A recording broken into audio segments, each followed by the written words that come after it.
crowd and his disciples and said to them, "If any want to become my followers, let them deny themselves and take up their cross and follow me. For those who want to save their life will lose it, and those who lose their life for my sake and for the sake of the gospel will save it." Such powerful words spoken today in a short paragraph. We hear deny, take up, follow, lose and save. Words that people might have wrestled with during the coronavirus or at a time of personal loss. And now we hear a new word, roadmap, as a way to bring people back to a time of safety. Well, here in Mark's Gospel, Jesus' words are equally confusing at the outset and yet challenging in showing how we are called to be his followers. What does it mean to save our life? We must lose it, and if we lose it, we save it. If we re-look at the beginning of this passage, Jesus has a rebuke and showdown with Peter. And Peter's reaction could have been out of love or personal fear after hearing Jesus, whom he had followed on a daily basis, talk about his path of suffering, rejection and death.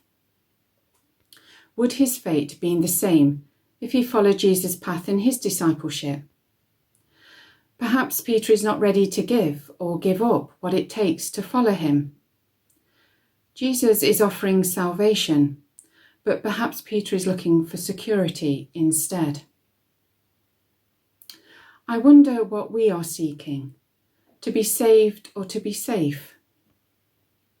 The thing about following Jesus is that he never promises that it will be safe to follow him. In fact, he's very clear about this with Peter and his disciples in our text today. We know that following Jesus involves denying ourselves and taking up a cross and actually following him. There's nothing safe about that at all.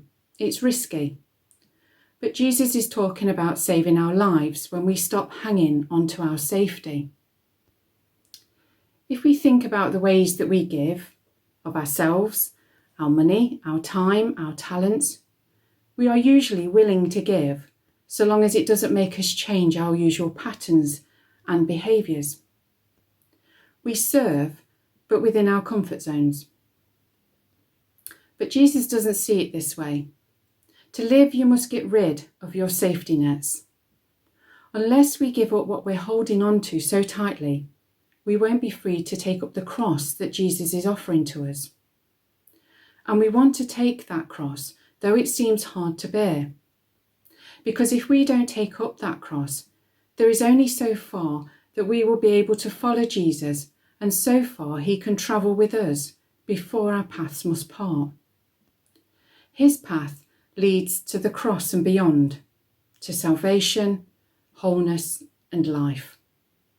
His path may well seem painful, but it is the path to the fullest and deepest hopes of life that we could ever desire. It is the roadmap of abundant life. This Lent, I wonder what we are called to give to walk such a path.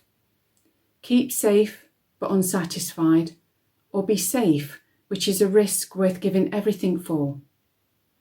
The roadmap of abundant life in all its fullness. Jesus called the crowd and his disciples and said to them, "If any want to become my followers, let them deny themselves and take up their cross and follow me. For those who want to save their life will lose it, and those who lose their life for my sake and for the sake of the gospel will save it." Amen.